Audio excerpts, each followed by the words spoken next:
Okay, Ways and Means Committee meeting. Can I have a motion to approve the agenda for May 10th, 2021? I move, Your Honor. Thank you, Delane. Is there a second? I'll second. Thank you, Christie. All those in favor say aye. Aye. Opposed?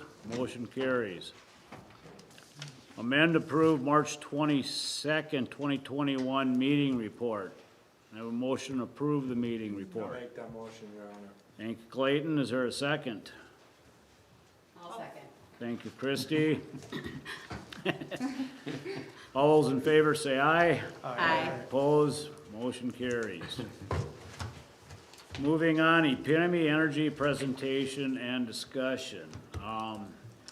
Your Honor, I just wanted to make just a quick statement for council members and the public, reminder that you're seated now as the Ways and Means Committee. So we're not asking tonight for any action on any items, just receiving presentation and then opportunity to discuss or ask questions. And then Mr. Egan has a presentation prepared for us on Epitome Energy status. So Dennis, whenever you are ready. Okay.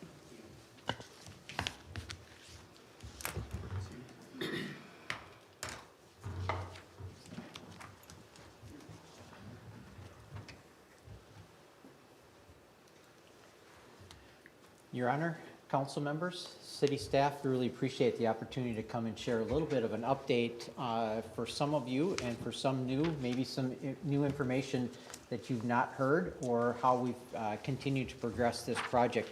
My name is Dennis Egan. I own Epitome Energy and have been working on this project in the Crookston area for the last 4 or so years. I don't have the exact timetable. But we can kind of walk through what is Epitome Energy, what is the project that we are proposing for the Crookston area, and how that has evolved, and happy to answer questions as we continue to move through. I'll go through a brief overview. If there's questions on a particular slide, we can either go back to that or we can address those however Your Honor and Council would like to proceed. I'm going to go back. Our main tenant, if you want to pull up the presentation, thank you. We had some technical glitches, but we've got a system worked out where we're going to walk through this, so hopefully it works out. A couple of the key things that we wanted to look at always when we started this project was how does it benefit the community and how does it benefit the farmers? And there's a number of things that we went through with University of Minnesota Extension in terms of the economic impact, not just for the farm community, but for the region as well. And we're happy to provide that data for any of the city council members if you'd like to see that. Why don't we do the next one? And if my slides would work on my laptop, that would be great, but we're not, so we're going to go right off the slide. Epitome Energy, what is the project and how has it evolved? Right now we are looking at a solvent extraction soybean crush facility to be located in Crookston, Minnesota. How that breaks down is about 120,000 bushels of soybeans on a daily basis. We'll have a combination of trucks and rail that will be bringing beans in for crushing and then exporting our commodities, which is oil and soybean meal and soybean hulls. When you look at operating 350 days a year, you come up with about 42 million bushels of soybeans that you'll be crushing. That has an impact of about 900,000 acres of soybeans in the region. As I said, we'll be coming out with soybean meal. We'll have about 940,000 tons of soybean meal on an annual basis, along with crude degummed soybean oil, which is about 60 million gallons of soybean oil over the course of the year. Next slide.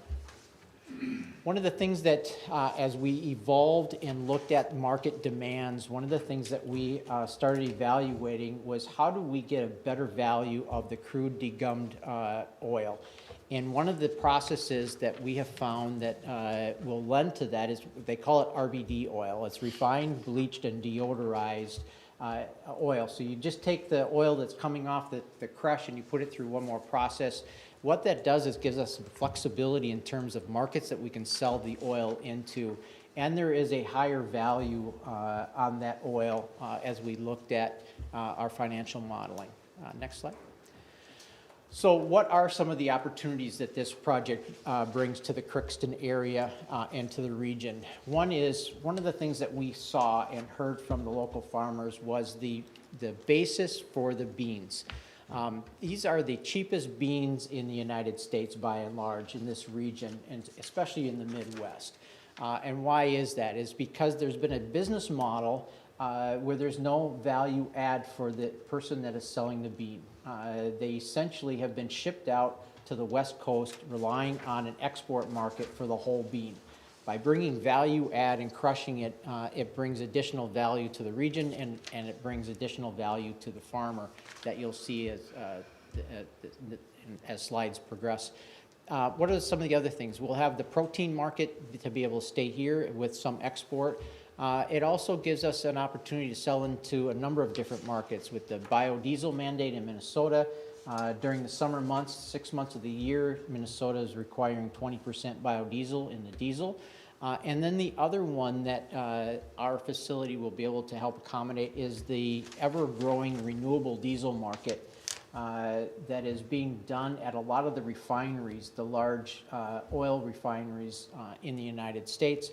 And then the food-grade oil when you start talking about RBD.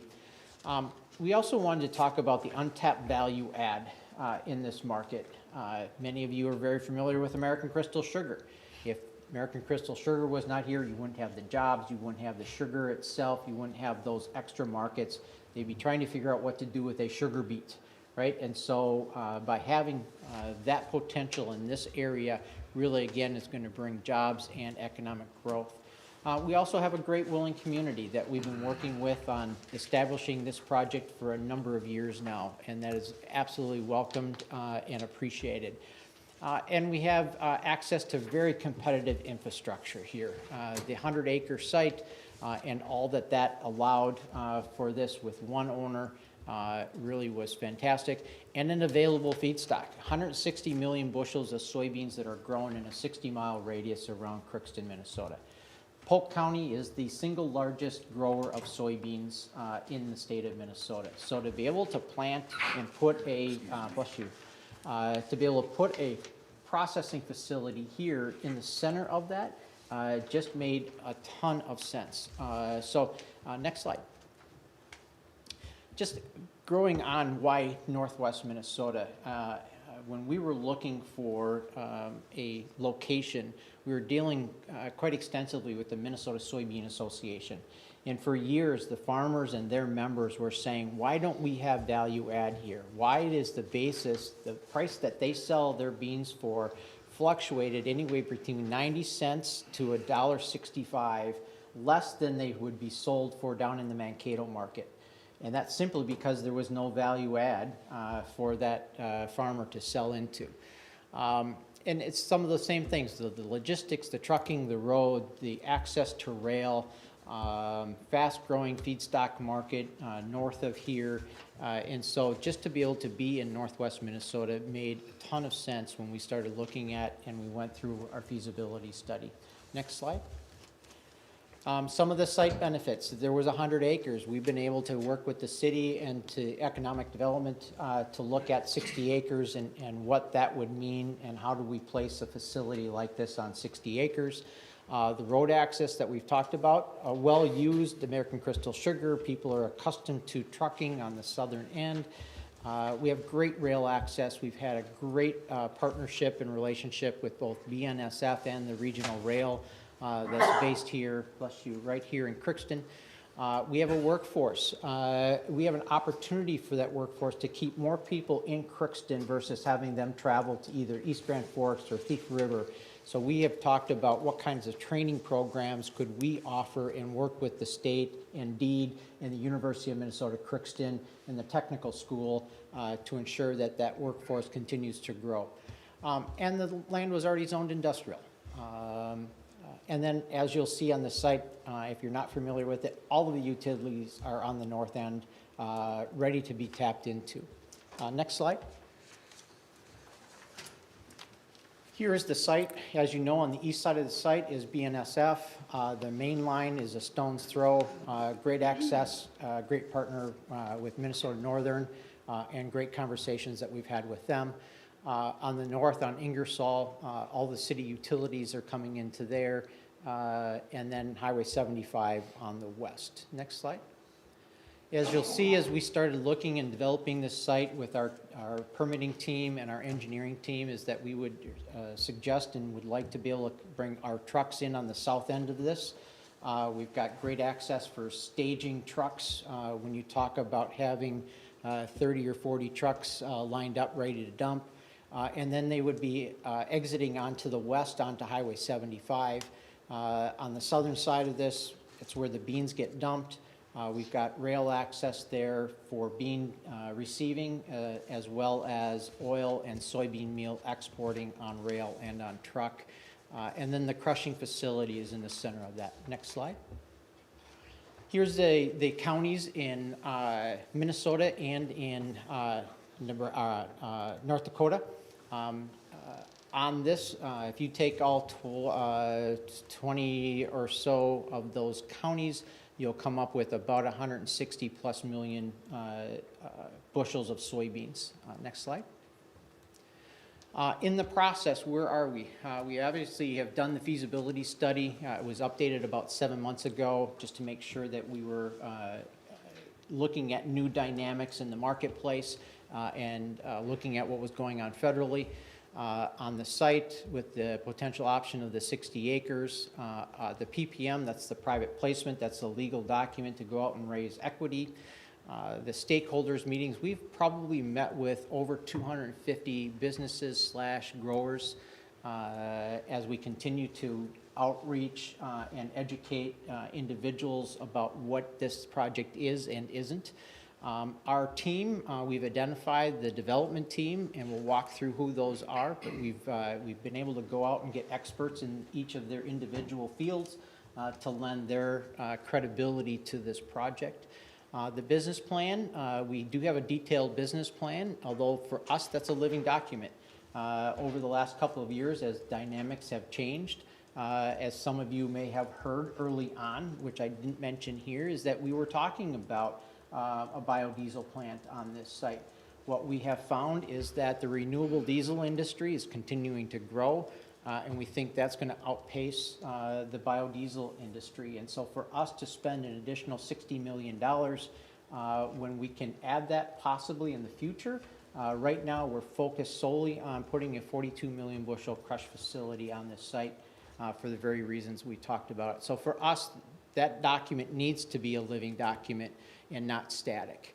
And then the FEL, that's just an engineering term, and so we're at a 1.5, maybe 2, depending on the actual site engineering.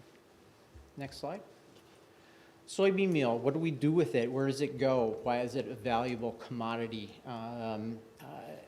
We have export markets utilizing BNSF and some of the ports in Washington to be able to ship some soybean meal to other destinations outside of the United States. And that continues to grow. For us, our advantage being located in northwest Minnesota is into the Manitoba hog industry. We will be the closest U.S. supplier for the soybean meal. So from a cost competitive standpoint, it's extremely advantageous to be located where we are. And then the growing turkey industry and the conversations that we've had not just with turkey industry, but also with the chicken industry.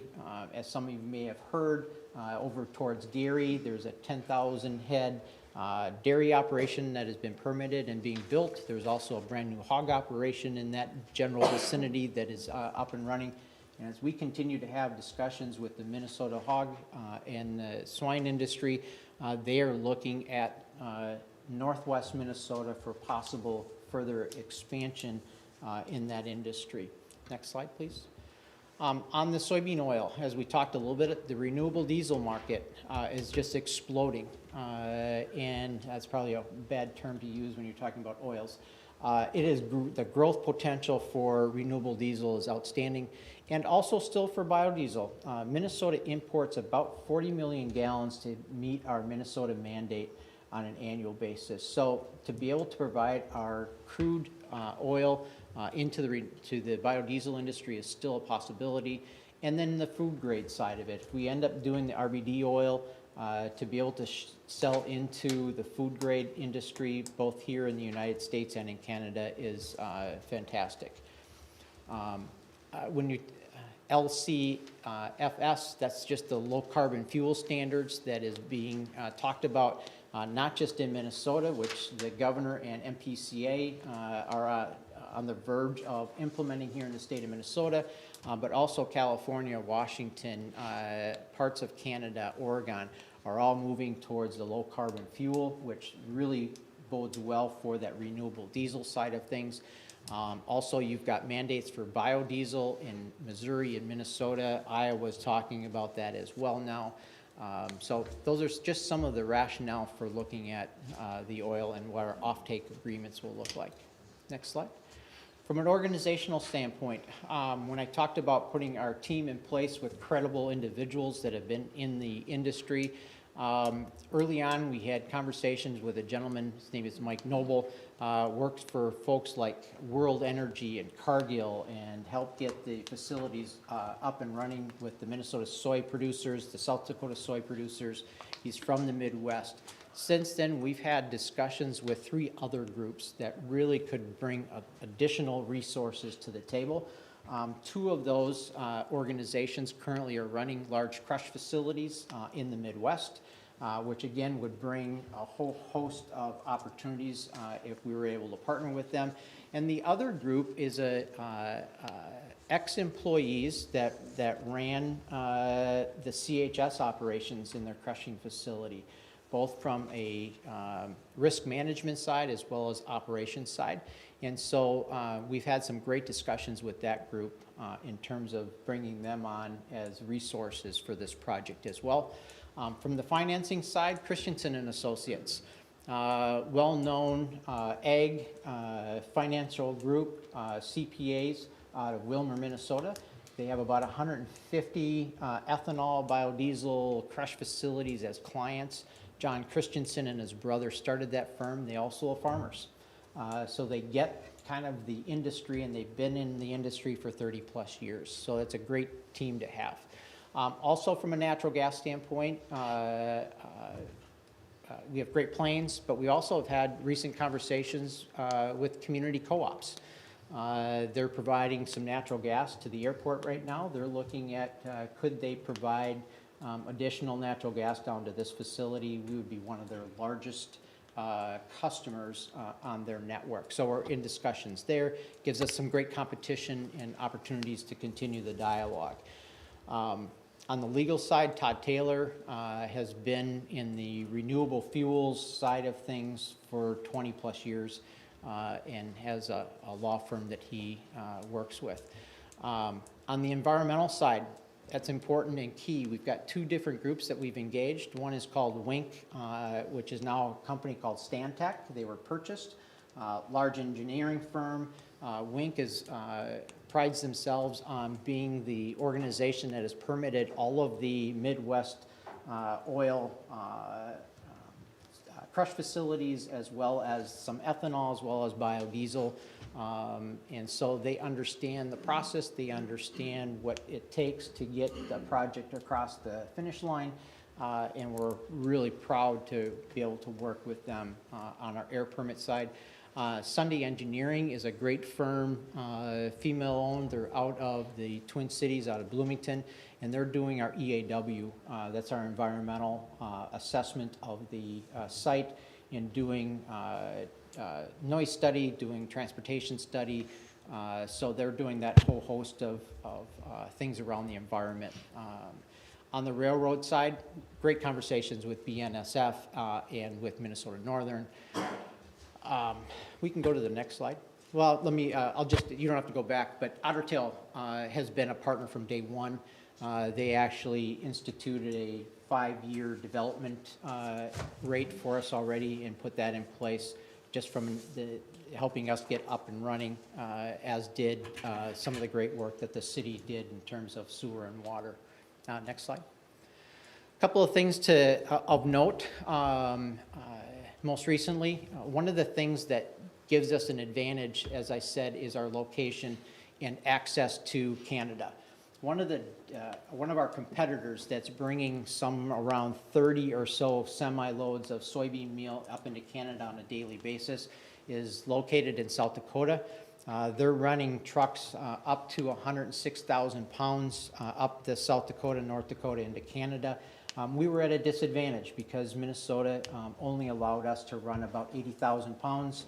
What we were able to do is work with our two local legislators. They introduced legislation both in the House and in the Senate that would allow us to do 106,000 pounds. Those two bills were put into the House and Senate omnibus bill.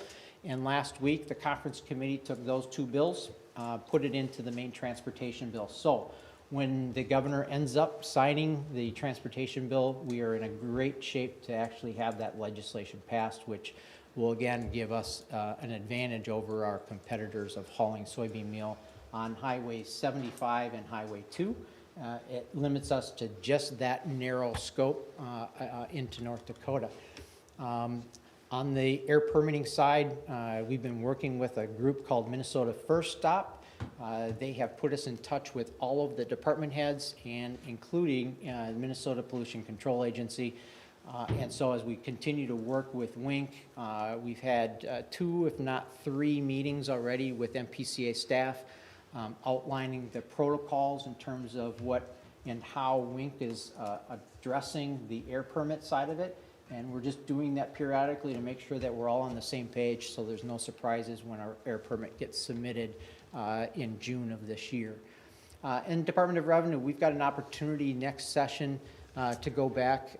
Projects like ours, on many occasions, will get exempted from the sales tax from construction. And that could amount to $3 to $4 million that would get waived from the state of Minnesota. So we will eventually go back to the legislature to have that as part of our financing package as well. Next slide. Financial impact, I think many of you will recall when we talked about this project, it was $230 million. Probably no surprise given what's transpired over the last year. We went back to our vendors, Crown Technology, that will be providing all of the equipment to crush. And then if we end up going with the RBD oil, they'll provide that equipment as well. There was a 15% increase in that. And then steel prices, construction prices, this project, you can go to the next slide, has now gone to a $300 million project, which, yes, that's a huge jump, but not unexpected given the conversations that we've been having with our equity partners on a national scale. And so everybody is just anticipating that, and we feel comfortable that we'll continue to move forward with this project. Next slide.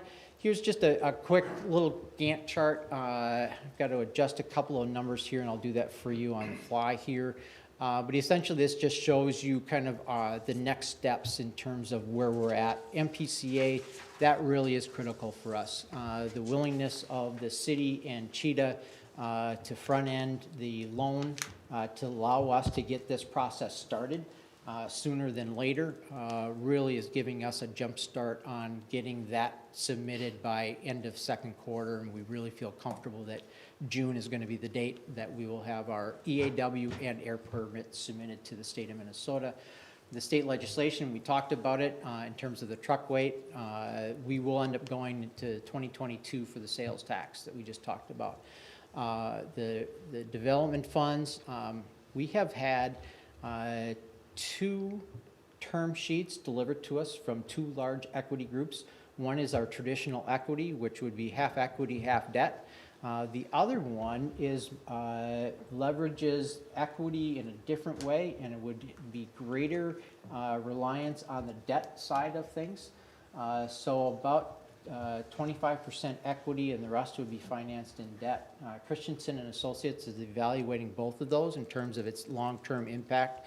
But one of them, we would be getting an APR rate over 15 years of less than 5% on borrowed money. And so we think if that really does pan out, that's going to be a great opportunity to raise less equity and to be able to finance this debt-wise. We talked a little bit about our pre-engineering, engineering, spring. Our hope is that fall of '21, spring of '22, we'll have our financial closure, groundbreaking, and get the dirt moving here in Crookston. Next slide. The team, we talked a little bit about who's who. Here's just a depiction of some of the folks that we've brought in that are not only just ag-related, but also business owners who have been successful in their own business ventures. So we see John Christensen and Jamie Klein, both with Christensen Associates.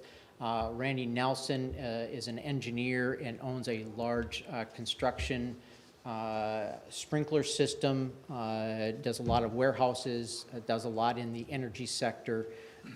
And Mike Wadley is a former president of the nuclear power plant down in Red Wing, Minnesota. Dan Rice is another business owner. Todd is our attorney. Zeg has been our engineer. He did the feasibility study, great asset. He is another one like a Mike Noble, who has been in the industry for 30 plus years and just has been part of the soybean industry, the soybean crush, the biodiesel industry forever. Joe Job used to run the National Biodiesel Board. He helped start the renewable and the biodiesel industry in the United States. He has since left there and owns a company called Rocking Horse Advisors. Joe has been part of this process in terms of a sounding board, and then also in the feasibility study did all of the national information. Pat Swanson is part of Zeg's team and helped with the feasibility study. Next slide. And then locally, we've got an advisory board, and that has continued to grow. So John and Jamie, Todd, Mike Youngerberg is with Minnesota Soybean Association, great resource. Zeg, Mike Skaug and Ryan farm just south of here. Bill Zern and Eric Zern down about an hour south of here. Gary Wagner, Kurt Knutson, John Swanson are all Crookston centric. Got a group of people that just came to the table from East Grand Forks, some business owners that are also part of this. And then on my way here today, we just picked up a signed contract for a business that just came in with $100,000 equity as part of our drive. And what we have found is by utilizing these individuals and a few others, it really has started to open the doors this year in terms of new equity that's come to the table. So we're very excited in terms of how that is moving forward here. Next slide. There's a problem with this slide. Okay. How about all the rest of them? Are we? Yeah, they're all, I can show that one. There we go. What I also have, though, is a hard copy that I will make sure that each of the city council gets of this slide that you can actually take and read it and make notes on it if you'd like, and it's got my contact information. Happy to answer any additional questions that you might have. One of the big questions people do ask is, how is the equity drive going? I just need to remind people that over the last 2 years, it's been an interesting time. We started with fall of 19 when we were ready to roll out our first equity drive, and we ran into a horrendous fall crop. Right, to be able to sit down across from a local farmer, local business owner that didn't know what was going to happen January of 20 in terms of whether or not they were even going to have a farm, and ask them for an equity check was really tough. And so we put everything on hold until January of 20. We came out and rolled out a brand new equity drive that if you're a local farmer, there's going to be a premium on your beans. You can bring X number of bushels. We made it so that just not even including a traditional basis improvement on their bean price or on a dividend check, but just on the premium for every bushel they would bring in, they would pay off their initial investment between 4.4 years and 6.6 years, that their entire investment would be paid off just on bringing beans to the site. We started out with a bang on January and February, and then COVID hit, and everything shut down. as did most of our face-to-face conversations and getting people kind of accustomed to what was happening. Fast forward, we've had great success and great conversations, I would say, over the last 4 months. As I indicated, we just picked up a new $100,000 equity person.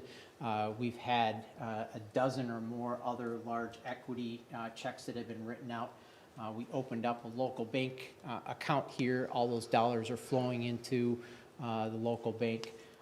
And our hope is that we will come out with a press release at the end of this week announcing a pretty significant equity development, getting us over that threshold of breaking escrow. And so that is our plan, and then there'll be one other announcement once that happens in terms of our construction and EPC contractor. So a lot of good news, a lot of great energy around this project and great conversations. We've got also meetings lined up in Thief River Falls with a group of growers as soon as they get out of the fields, which will be within the next week to 2 weeks. We have a group of growers that are putting together some meetings up in Greenbush and Roseau. We've been meeting with some businesses in the East Grand Forks area. And so just a lot of great synergy going on right now with this project. So I will be quiet. I can answer questions as we move forward. Your Honor, may I say something? Yes. I am new to council, as most of you know. And so I've done a lot of research, and it seems like this can be a very heated topic.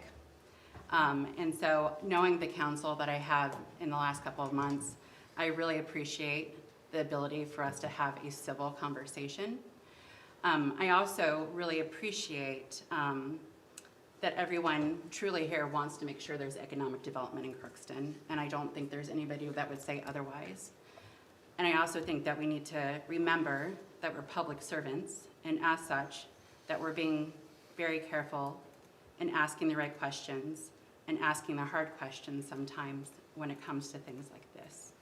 And so I hope we can go forward with those things in mind. But I do have a lot of questions, and I feel that, you know, we do need to do due diligence, as you would imagine, in trying to get those questions answered prior to us have any more decisions on the table. So I would hope everybody is on the same page as I am, and us being able to have that civil discourse, but also being able to ask those hard questions. So. Dennis, I did have a question. I saw today the announcement from ADM. Mm-hmm. What are your thoughts on that being so close to here? I think 140 miles. I know the UMC extension profitability estimated that only 20% of your soybeans would be local, meaning 80% would be from outside. How does that look with demand? I mean, they already have infrastructure. I think they just have to redevelop.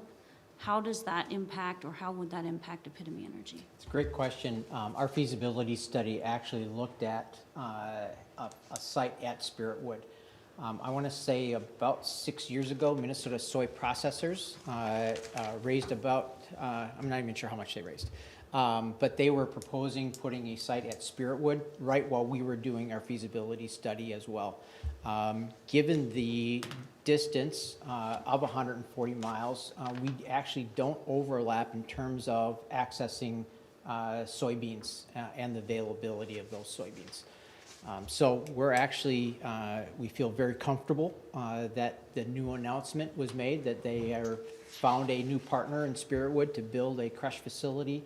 What we have found is that the oil, if we had 100 million gallons of soybean oil, we could sell that tomorrow.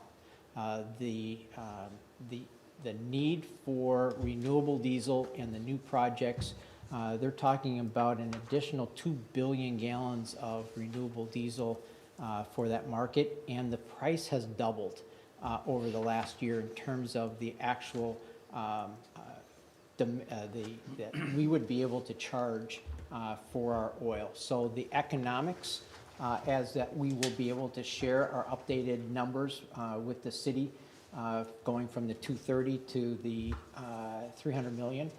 At the 230, our return on investment was 17%, and we were profitable in year 3. Year 1 was our construction year. Year 2, we were operating at about 60% in that business model. In year 3, we were at 100%, and we were profitable.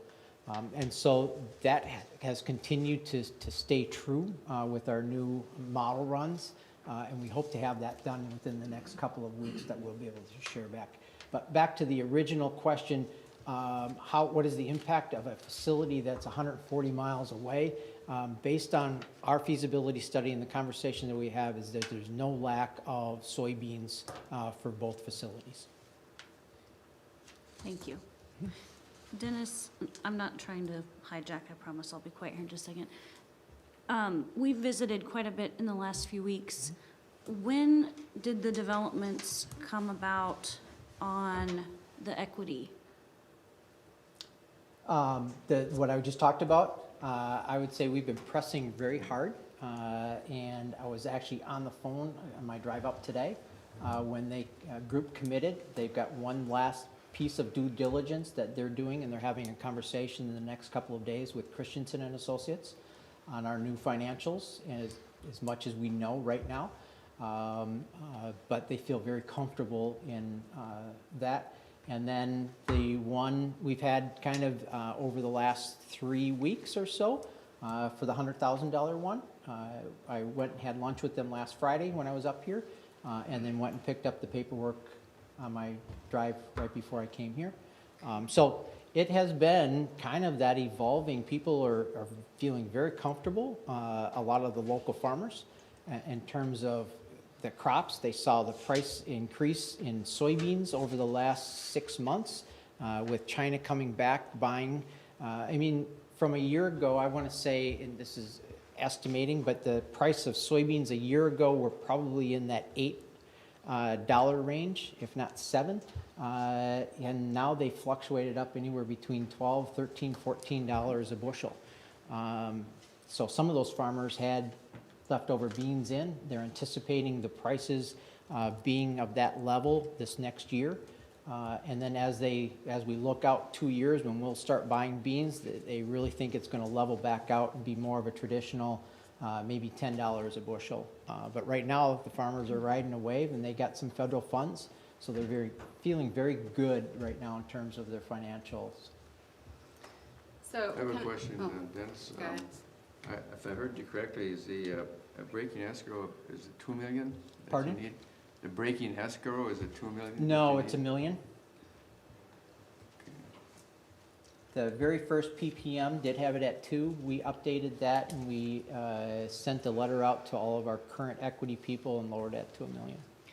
Dennis, are we able, you mentioned a business plan, which I have asked for, and if you've updated financials, are you going to be able to produce those Yes. for us? Yep, absolutely. So, I have a question, because I know, I thought that was off, I apologize, it was off. I know we've cut several checks, and that you're saying the timeline for, the permitting is going to be June, hoping everything goes as planned.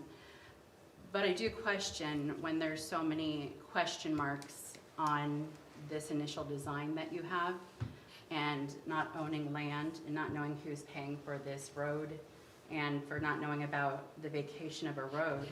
How does that affect this permitting?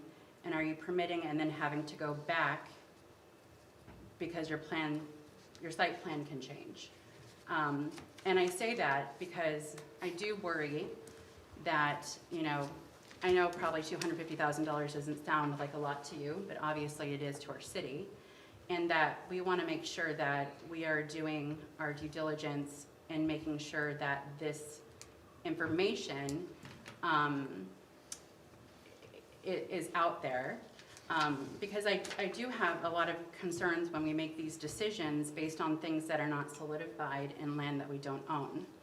So can you talk to me a little bit about that? Sure, absolutely. When you do air permits in the state of Minnesota, it's fence line air permits. And so anything outside of your fence line is not against your air permit modeling.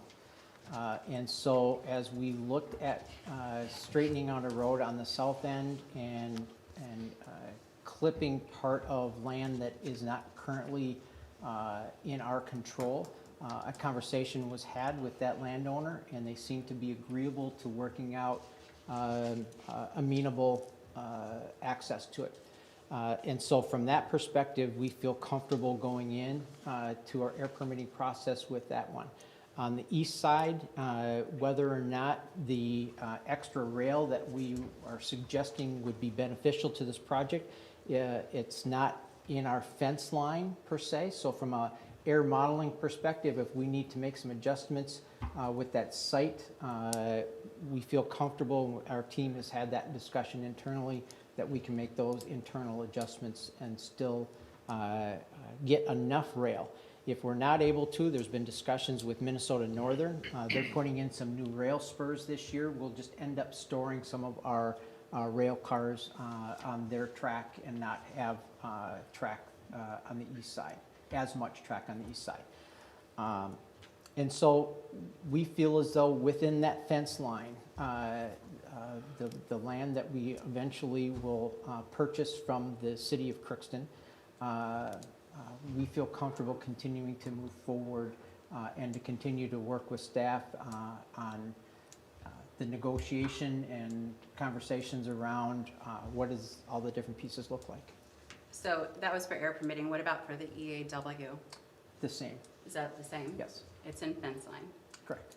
Dennis, am I correct, though, that if the southern road and the road going out to 75 are critical to your process for your entrance and exit? So those are critical to this site plan as it is laid out? Correct, absolutely. I mean, that southern road, and whether or not we end up having to use that as a gravel road, it's not ideal, but the road exists. The exit road onto Highway 75, that's going to cross out of our site onto existing land that the city owns. So how that all comes together, we know that it's in the best interest of this facility to be able to have an exit road onto Highway 75. And tomorrow morning at 9 o'clock, we're meeting with MnDOT and walking through all the logistics with them in terms of acceleration lanes, turn lanes, and the like. But there's still a big question mark as to who's paying for that. There is, absolutely. Okay. Yep. No And also- assumptions were made on our part, conversations we've had, absolutely. And how that ultimately comes together, whether that is money that we can go to deed from, whether that's other resources, whether that's federal, those are all conversations that I think we will continue to have and work to the end. And then for the land that's not owned by the city, the Calumet land, what's the conversation there? Conversation is that whether that's an easement, whether that's a half-acre purchase, they seem to be amenable to working out the details to make sure that that happens. And we feel comfortable with that conversation. Ultimately, we would like to be able to get a letter of intent with them, but as we continue to think this through, we know that those conversations have taken place. Okay. I have a question, Your Honor, or a couple of questions. I just got on the internet looking up things, that a soy processing plant won a $4.1 million in Iowa tax credit.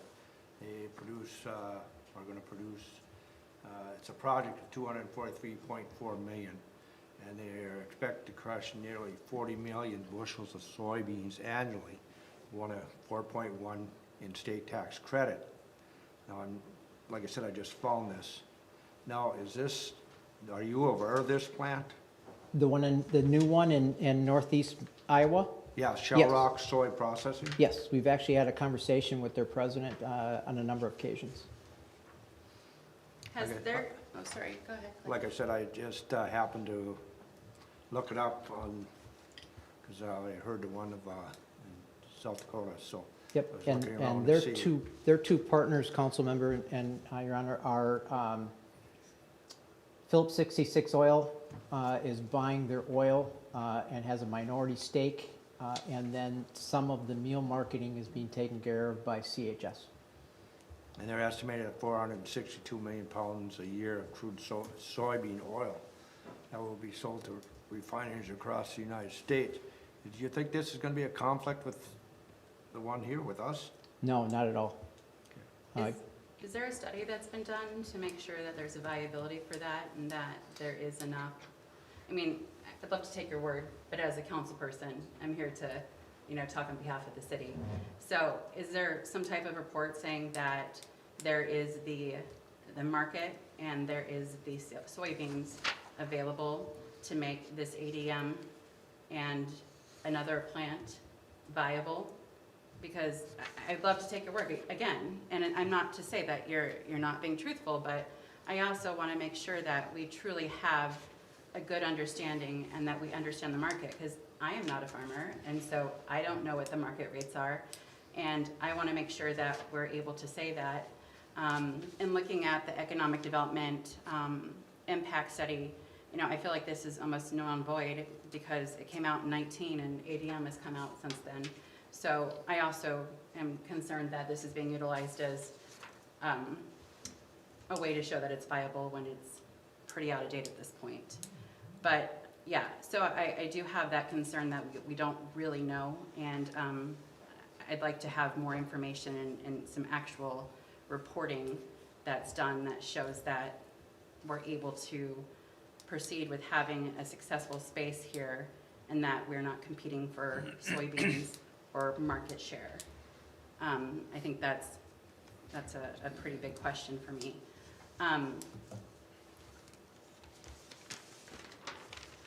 I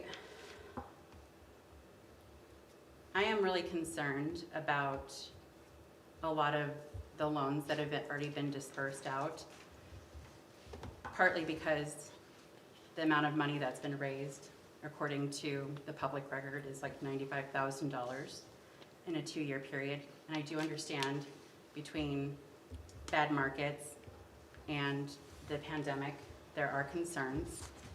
But I think that just looking back at all the articles and all the concerns that have been brought forth and things that have been said, and the reason that we only provided $250,000 was that we were able to vet the loan and thoroughly and very incrementally give out the money. But in looking at the loan, I have questions. I was looking, and maybe I missed it, but it says in here under the subsidiaries that, I can never say that word, that a report is supposed to be provided yearly starting February 1 of 2020. And did I miss that? Craig, did you receive a report in February 2020? No, I did not this year, I did last year. February of 2020? February 1st? Yes. You received a report? Yes, Okay. And so then the next report came out in March? only when Dennis gave it at our board meeting. Okay. So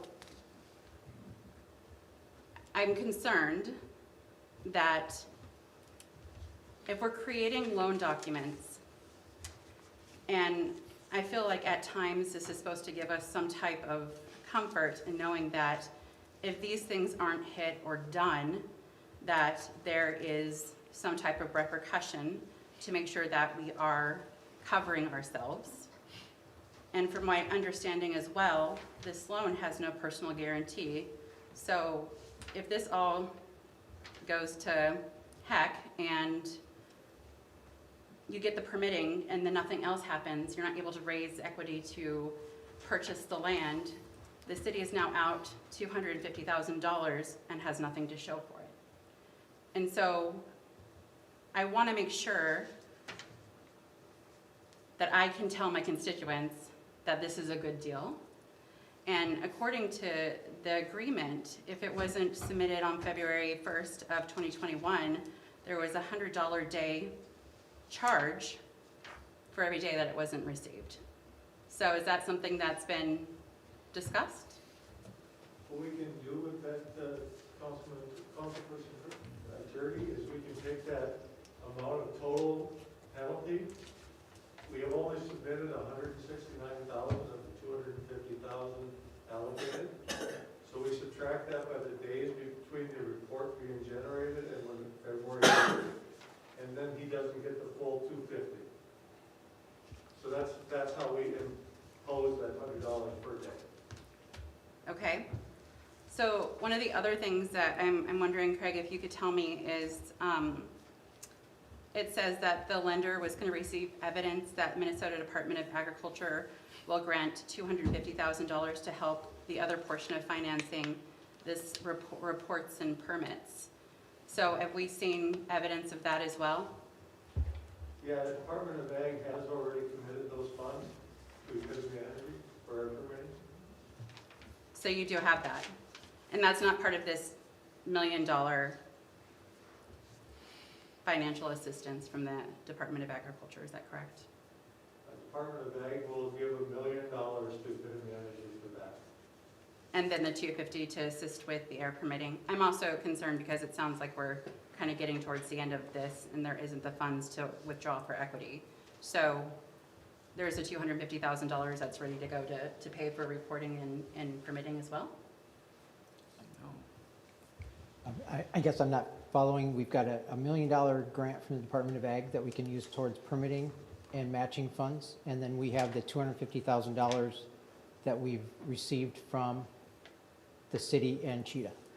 Dennis, Well, when, according to your loan, am I missing something? when can you access the $1 million grant from Minnesota Department of Ag? Once those dollars were spent and evidence that those dollars were used with Wink and with Sunday Engineering. The 250 loan, once that's drawn down, you can access the $1 million grant? Is that, am I understanding that right? No, as those dollars were spent and evidence given to the Department of Ag, we could draw on those funds. At the same time? Correct. And have you drawn down on that? Yeah. Some, yes.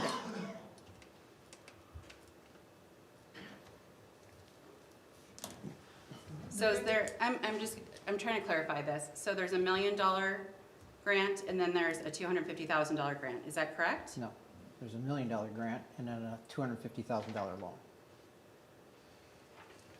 Okay, the loan.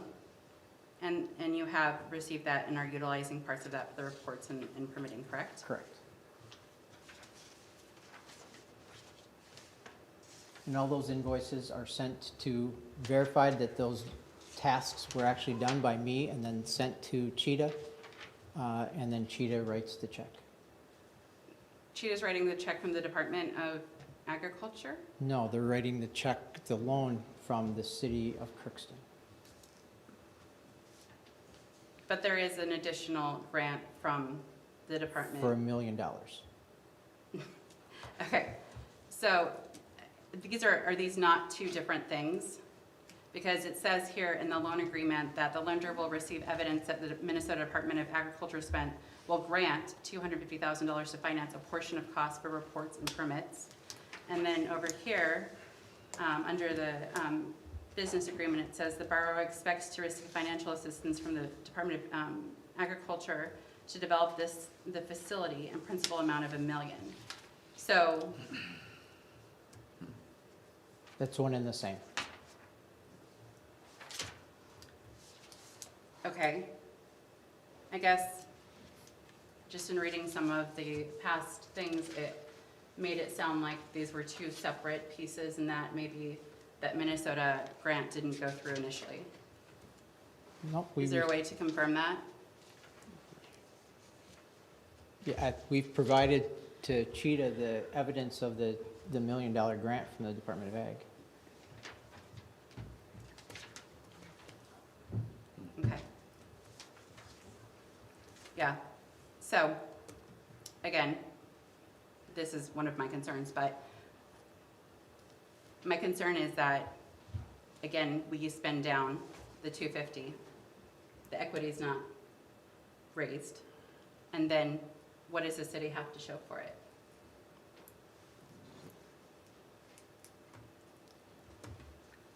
we are working on it. We were going to have the air permit submitted. The city would have the air permit. I'm not sure where you got the public data in terms of the amount of equity that's currently been raised. It's just looking at the filing from the SEC. Yeah, it's not accurate. So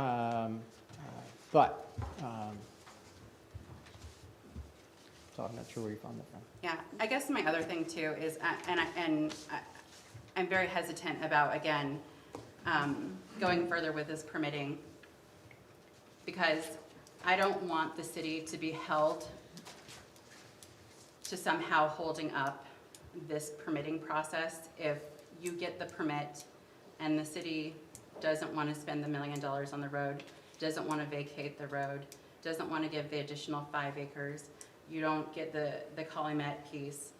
And I really strongly am concerned about that you get all your permits, we pay the money, and then something on here, on this plan, doesn't go according to plan, and that now it's our fault if we choose not to, or don't think it's in the best interest of the city to do any of these things.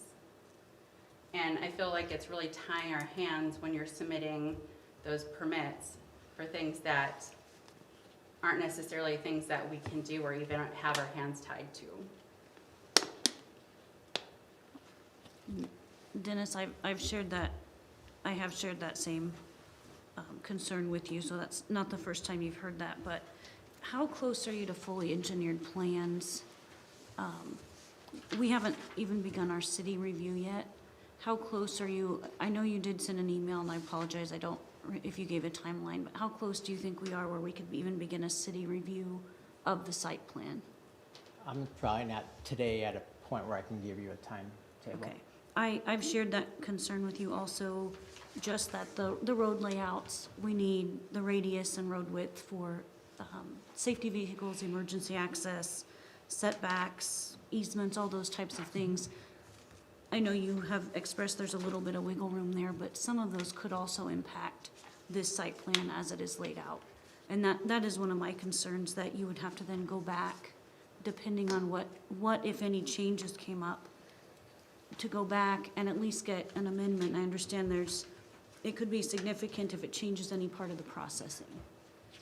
I think given what we know today, and given what I know today in terms of permitting, and I've spent the last 15 to 20 years permitting projects across the state of Minnesota, along with Wink and our Sunday engineering team. We all feel very comfortable in terms of adjustments that may or may not need to be made, given the southern road, given Calumet. But again, we've had those discussions with Calumet. We think we're okay there. We'll continue to develop that and get that stated from them. You know, I guess when we first came, you know, many of the council members and staff indicated they did want this project here. And I'm not hearing that you don't want the project here. I'm just saying large-scale economic development projects, large-scale projects aren't cookie cutter. And adjustments need to be made along the way once plans get put in place, and adjustments have always been made. And as the developer on this project, and one that has significant financial resources personally into this, you know, I wouldn't be moving forward if I didn't think and have demonstrated with industry experts the need for oil, the need for soybean meal, the need for a process like this. So, yes, I understand that there are concerns. I understand that there are issues that we still need to work through. That is the normal process of a large economic development project. Dennis, I would tend to disagree with you in that I think a few things happened out of order a little bit. As an example, with Ag Innovation Campus, and I know you sit on their board, they were very active and engaged with our building official, city engineer very early on, developing their site plan. And we have not been involved yet on the epitome site plan, and that is concerning to me, because I don't believe that Wink or Sunday or yourself are fully knowledgeable in how each of these things will be compliant with city code. And that concerns me that we have not done that before we're at the point of submitting the air permit. The permitting, okay.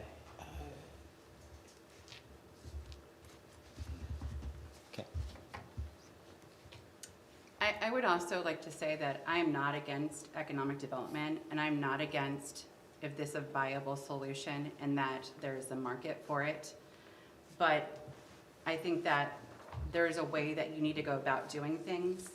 And I feel like, I also do not quite understand what the rush is to get the air permitting when you haven't raised the equity for the land, and that there are all these questions. And so I don't know if it's because you want to make sure that you use your loans up and that that's what they're for. But, you know, I'm reading through some of the comments that you had made in past things to you know, various outlets, and, you know, it makes it sound like that this was just going to get you started, and that by this point when you're in the permitting process, you were already going to have that equity to start purchasing the land and doing all these other things, and that just isn't the case. You're right, Councilwoman, and as I shared, I mean, the last 2 years, when you put a pandemic on top of a project, when you put in a 2019 fall that devastated the farmers, the local equity has been a challenge. We have said that all along. And so that part of it has never been and shouldn't be a surprise, because we talk about that at every meeting that I'm asked about where are we at with the equity. I would say in the state of Minnesota, getting your air permit, and once you have an air permit, a project is real in the eyes of large equity players. And so that is the centerpiece of a project in the state of Minnesota, is to get your air permit. If you don't have an air permit, you don't have a project. And so that has been our sole focus, is how do we get the process moving forward?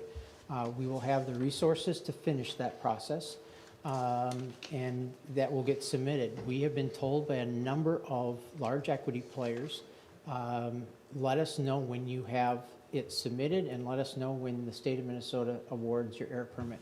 Wink, in a memo that they sent, and if you don't have it, I'll make sure you get it, is that they stated unequivocally they've not been part of a project where they have not gotten an air permit. They just ran a model this past week. They're running another air model this week, and we're playing with air stacks. And the biggest thing that I think we will need to come back to the city with, as did Ag Innovation Campus, is to request a variance on the height of some of the air stacks.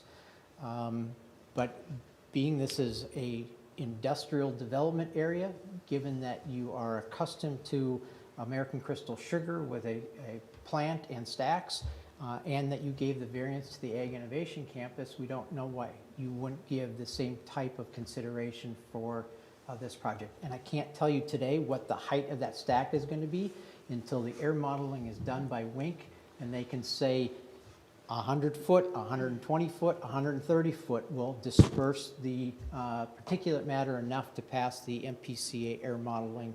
And so I can't give that to you today, but it's in process. I think the height variances, certainly with Ag Innovation's recent variance approval, I don't see that as being a concern. And I do agree with you that I don't doubt you that the air permit can be granted. My concern is that it's granted with the assumptions, and how does that, are the equity partners aware of that? Yes. And the biggest variances here that we don't know yet is some acreage from Calumet, which doesn't have an impact on our air permit. It's the 1010 road from the south, which doesn't have an impact on our air permit. The rail area that is not on our land does not have a direct impact on air permits, although we need to think that through in terms of any storage of locomotives on that. And then the road to the west, the part of that road that would be on Epitome's land does have an impact on our air permit, That land outside of that, the road outside that does not have an impact. So then it's But not an it air does if you permit cannot issue. drive your trucks off of your site. It certainly would have an impact on your air permit. If that Where- road was not there, where would they exit? Then would we have to purchase acreage from the city to run a road out to the west? Possibly. But what we're concentrated on is what they call fence line. So everything within our fence line is what gets air permits. And that's what our main focus has been on, is how do we ensure that the equipment, traffic on our fence line can pass MPCA's air permit. And then we have said we will continue to discuss and work with the city on those 3 or 4 other key components. Dennis, you had expressed to me at one time that the Calumet acquisition was critical to the air permit. Can you just? In terms of getting traffic into our site, it really helps the congestion more than it does the air permit, as I've gone back and asked our team about that. It really helps straighten the road out. It gives a straighter access, less congestion. And so as you have trucks that are idling on and off our site, that really is where the impact would or wouldn't have on our site is again, it's the fence line. Everything within our fence line is what gets permitted. Everything outside of our fence line does not go against our air permit. I think you indicated to me that part of the stormwater study was being done now. Is that, or Yes, will be? it is. There's a portion of it being done with Sunday Engineering, and then there is a MPDS permit that will also get done. It's a federal permit that's administered by MPCA. That may be a challenge out there in that area with drainage. Given what we know today, they think that the slopes, it's not going to be, whether we do ponds or discharge. So there were no big red flags with the initial review that Sunday Engineering did on stormwater. Dennis, Yes. with everything that you said, you've shown us different timelines, we've had different loans and grants and things that are out there, and trying to get the air permits. Has there been any reworking of the timeline for the council to look at, saying because of the fact of the COVID, because of the fact of the 2019 farm year, that everything kind of got a little jiggy? Has it been reworked so that we know that if you're not going to have this other funds in time, I mean, is there a timeline that you're setting yourself up against now, saying, hey, we got to go back, we got to reset, we're going to be 3 months behind, or we're going to be 13 months behind, so that we can kind of follow along to make sure that things are actually happening as we thought they would possibly. Chris was talking about, we haven't seen we thought we'd have the permits by now. Well, like I say, it went backwards a little bit because of the way things are. Is there a going forward, could we have some type of a relook? That happens to everybody. I mean, you gotta restart the clock and say, okay, if this is gonna work, our team is gonna be able to have it done by this, we're gonna need funds by this, or, where are we looking at, or what are we doing? I mean, are we looking, how far down the future and whatnot, and when these deadlines come up, like for these loans in November or whatever, is it gonna be at that time you're gonna ask for an extension, or are we looking ahead and saying, hey, here's what we had to do, and we're gonna regroup, rethink, can you guys live with this, and can we move forward? We can put that together. We've got some internal ones that we're working off. I can put something together and provide that to Amy as well. That can get with the council. Your big thing, Dennis, is that air permit. It seems like, It is. here a few years ago too, we had an ethanol plant that was gonna come here, but that was a coal one. And there was farmers and stuff that invested in that, they couldn't get the air permit, and that was it. So, I mean, that's your biggest thing, is that air permit right now. Until that gets through, none of this is gonna happen. And it's hard for you to say yes, no, whatever. we gotta get that air permit first. Understandable, but you also need to break escrow and have the equity Yeah. available. But you might not get that escrow either when you want it, if you know that, if you're gonna invest in this and you know the air permit's there, cause that's the one that'll stop you. And if you know they've got that, it's a lot easier for these people that wanna invest in it to invest in it. Here's another point, I think, it helped Dennis, is like, now that you are moving forward faster, you think things are turning a little bit, that you do a little better updating with our city administrator, and so she can get it to us, so we can kind of be, I think that would help, if this, council members have issues, that they get a hold of you and say, hey, what's, how is this gonna work, why is this, answer the questions that are out there. And, like I said, I'd like to see more updates as things are moving faster now, for sure. Absolutely, and I suggested to Amy and to Craig too, that we do more frequent meetings, just internally, because it has been a long periods of time, but there's been lots of change also within the city in terms of roles and responsibilities. But absolutely, if we want to do monthly, if we want to do every other week. I haven't responded to that yet because not only with Epitome, but we are in the middle of budget cycle, an audit. I want to make sure if we're setting meetings that we're setting them because we have things to talk about. So I try hard not to get too many standing meetings Yep. on my calendar, but we can work on that. There were some things asked of the city, particularly for me to take care of, that it would be hard for me to do for everyone.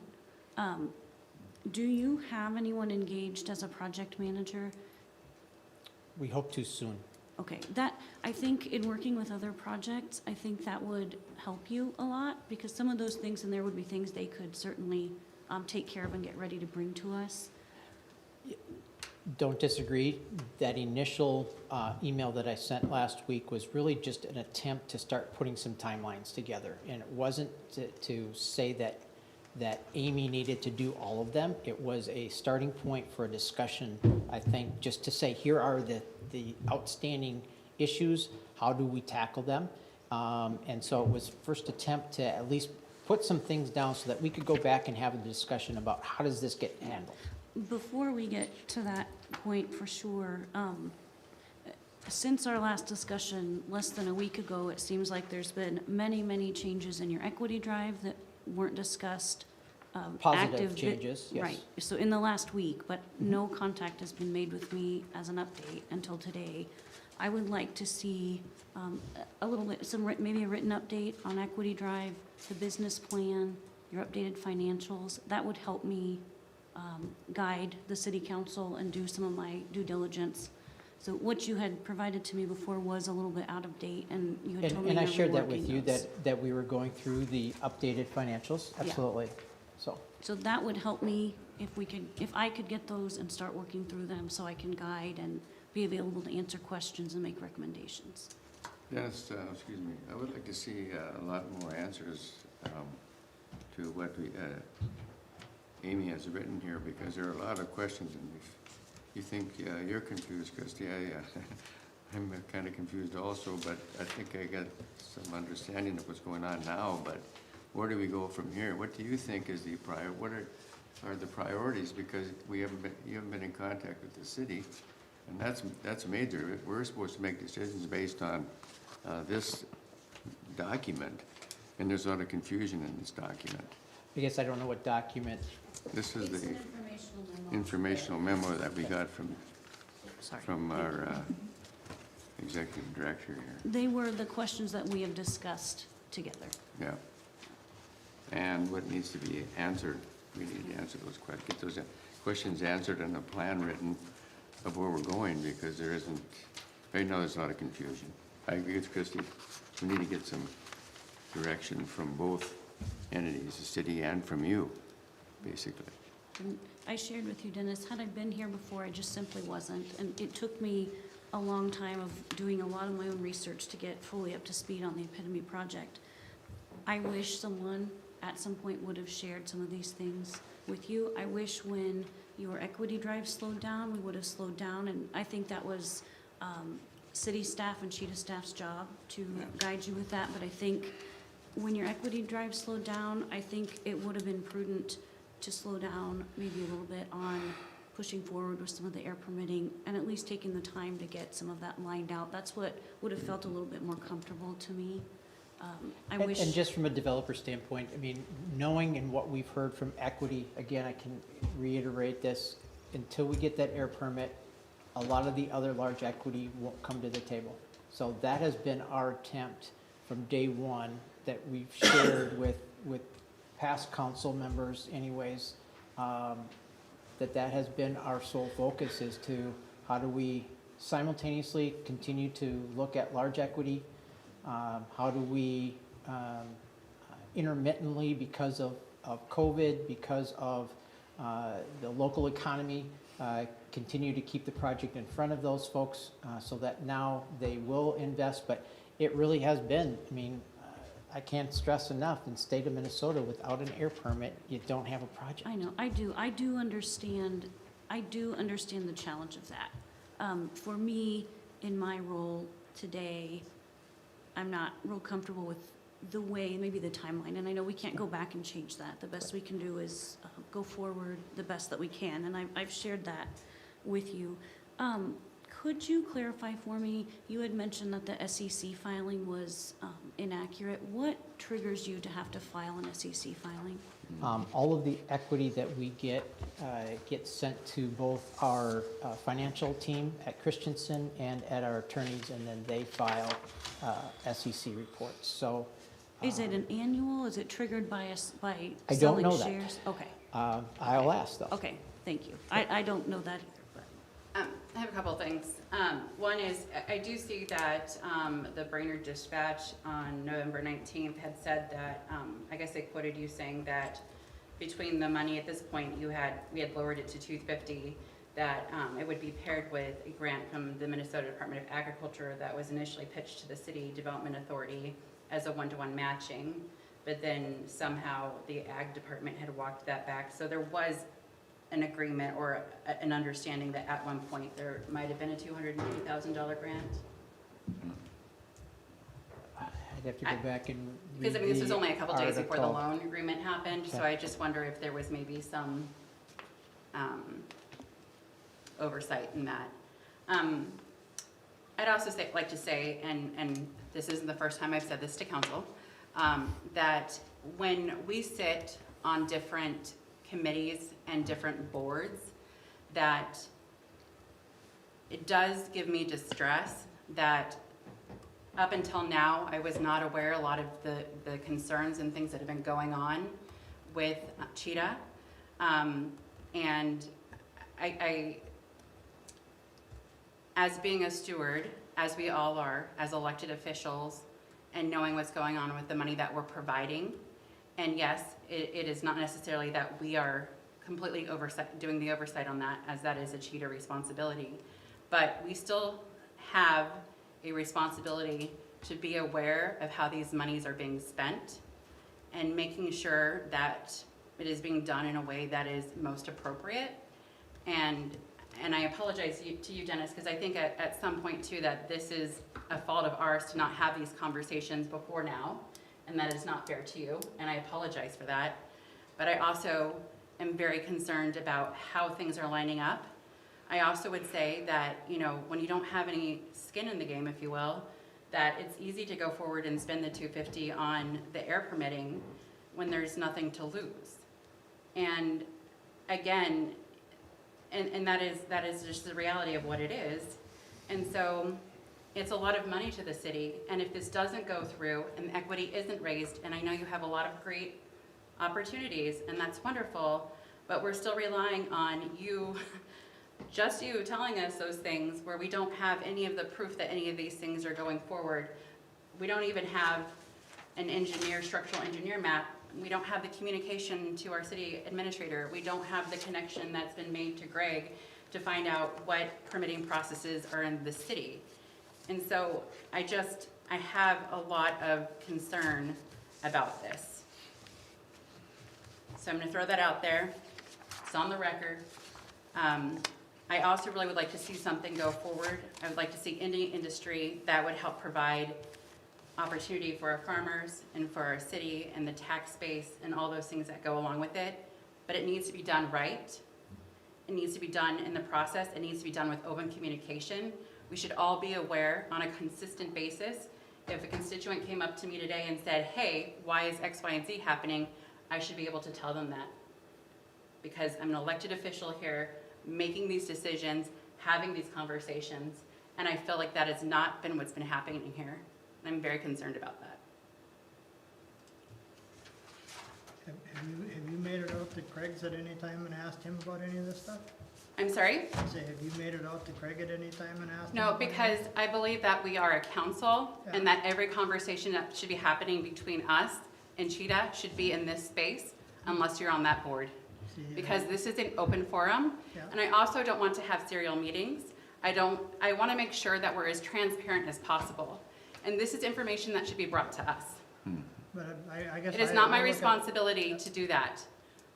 I guess I feel if I have a question for Amy, I'll go talk to her. If I have a question for Craig, I'll go talk to Christie, him. Absolutely, but this is an open, we have to be transparent.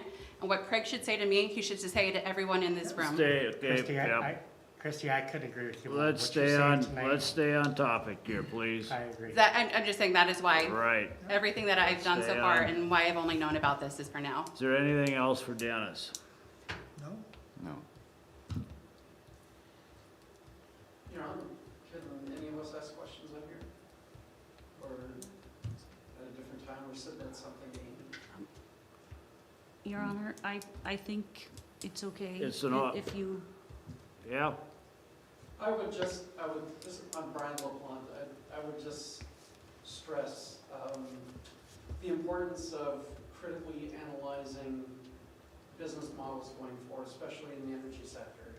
There's massive shifts happening in the energy sector, both in the production of different energy platforms and the vehicles that are using them. So, I'm abundantly aware of the shifts that are happening in internal combustion engine platforms, phasing out of them, the timelines internationally and nationally for phasing them out. So in the short run to intermediate run, we've shifted from biodiesel to renewable diesel, but these things have a set timeline too. And it's very important to critically look at what percentage of a business model is going to rely on crushing versus biodiesel or renewable diesel, and get industry experts to come in and speak, if you can, to what is coming down on transportation fleets, Class 7 trucks, vehicles, GM, and so many are making massive shifts. So I would not say anything is set in stone, and you've got to be very critical on how much of a business model is going to rely on renewable fuels versus just straight crushing oil. I would see a business model, in my personal opinion, here that works for crushing specialty bioplastics, specialty proteins. Those types of things make a lot of sense. But a reliance on renewable diesel going forward is getting more critical day by day. And you have to look at the international status of OEM manufacturers of internal combustion engines and what are their phase-out timelines. thank you. And I don't disagree with that. And if you start looking at what is happening worldwide, and the use of a oil from soybeans, it is being used in more things than just combustion engines. You've got Goodyear making tires out of soybean oil. You have sealants for asphalt roads being used out of soybean oil. So there are a number of other uses than just the combustion engine. So crushing a soybean and bringing value add, whether it's in the renewable diesel, the biodiesel, food grade vegetable oil for your salads, tires, coatings for asphalt. I mean, there are a whole host of innovative things being used for the soybean oil.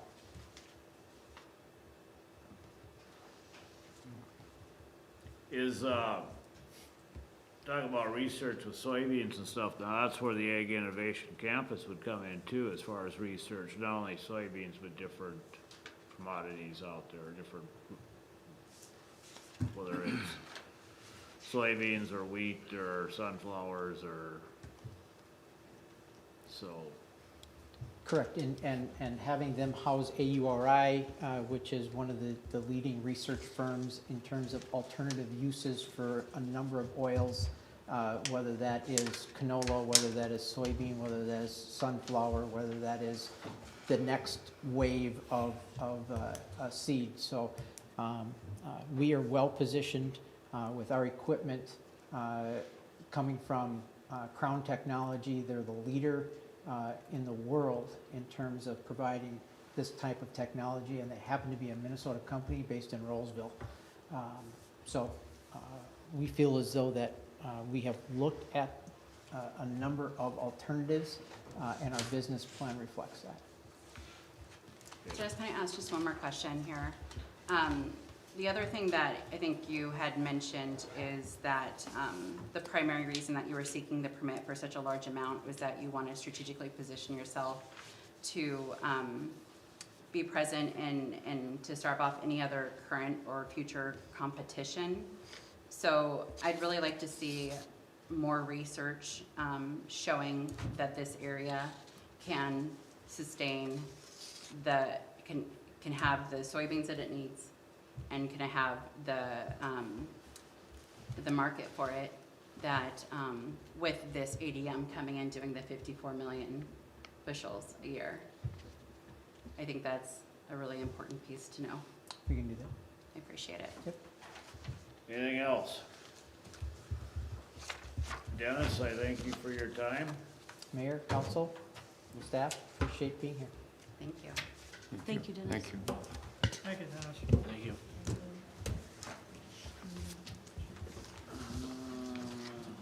That is it.